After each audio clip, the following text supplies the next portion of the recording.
Welcome to today's custom-tailored deep dive. We've got a really fascinating stack of sources to go through with you today. Yeah, we're looking at an interview called The Universal Translator and some project notes from the firm Midari. Right. And our mission today is to unpack how dropping your ego and, well, embracing the chaotic, dirty kitchen of the design process actually leads to much better results. It's a massive shift in how we think about collaboration. Because let's face it, getting things built is an almost impossible task. Oh, absolutely. I mean, the interview paints this brilliant picture of construction as a disconnected orchestra. I love that phrase so much. Yeah, you've got clients dreaming big, authorities slapping down these rigid zoning laws, and builders sweating over every penny. They're all playing their own instruments perfectly, but... But nobody's actually listening to the rest of the band. Exactly. Which is why that old school myth of the architect as this heroic, misunderstood artist just doesn't survive reality anymore. No, not at all. Midiri argues that modern architects have to become universal translators. Right. Stepping down from that isolated ivory tower, standing right in the middle of all the noise, and actively listening to everyone. Which means ditching the pretentious architectese for plain language. Right. You have to translate the client's grand dream into something the builder can actually afford. And then translate the builder's physical constraints back to the client without completely crushing their spirit. Okay, let's unpack this, because getting out of the ivory tower brings us directly to their empirical design method. Approximative orbits. Yes, approximative orbits. I mean, instead of forcing a prepackaged recipe in a straight line from drafting board to completion, you circle a design problem multiple times. You view it from different angles on the actual site. But wait, circling a problem multiple times sounds like a nightmare for a client's budget. How does Midari keep that from just spiraling out of control? Well, what's fascinating here is that it's actually the opposite. Really, it sounds so inefficient.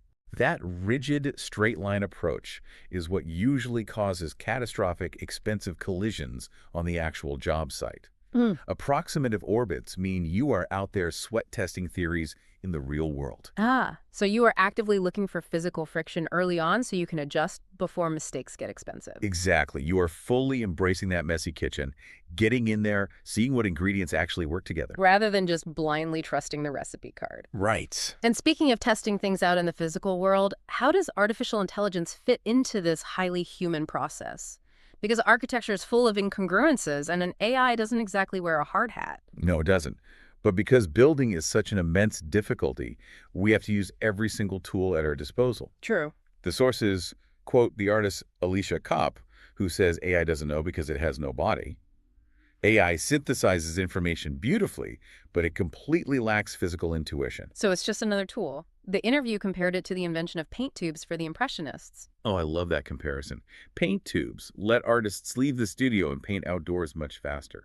And AI does the exact same thing for the architect. It speeds up the grunt work so they can spend more time on the actual site, but it simply cannot replace the human gut feeling of standing in a physical space. Precisely. And that physical intuition is the driving force behind what Midari calls their guerrilla projects. Yes, these are great examples. For some context for you listening, we are talking about small, high social impact interventions, specifically adaptive spaces like the local cafes Avant Goût and La Sandwicherie. They're built on incredibly tight budgets, fast-track timelines, and cheap industrial reuse. And the secret sauce to those guerrilla projects is a horizontal hierarchy. The traditional top-down structure of construction is completely thrown out. Thrown entirely out the window. The architect isn't sitting on a throne barking orders. They are literally handing the chalk to the client right there on the site. It's what the notes call research by design. Getting your hands dirty, building the physical space first, and understanding how the dots connect retroactively. Exactly. The physical act of building is what generates the deeper meaning, rather than the other way around. So, what does this all mean for you?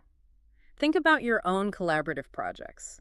When you are standing in front of your own disconnected orchestra, whether that's at work or in your community, Are you trying to be the heroic dictator? or are you acting as the universal translator, ditching the jargon to help everyone actually play together? If we step completely outside the world of architecture for a second, consider how we approach massive, complex problems in society, like drafting new policies or designing education systems. We spend years in committee rooms trying to write the perfect theoretical master plan. Right from an ivory tower. But what if we applied this idea of approximative orbits to our own lives? What if we stopped trying to predict every outcome from that ivory tower and instead just started building small, adaptable solutions in the real world, letting the friction of human experience show us what actually works?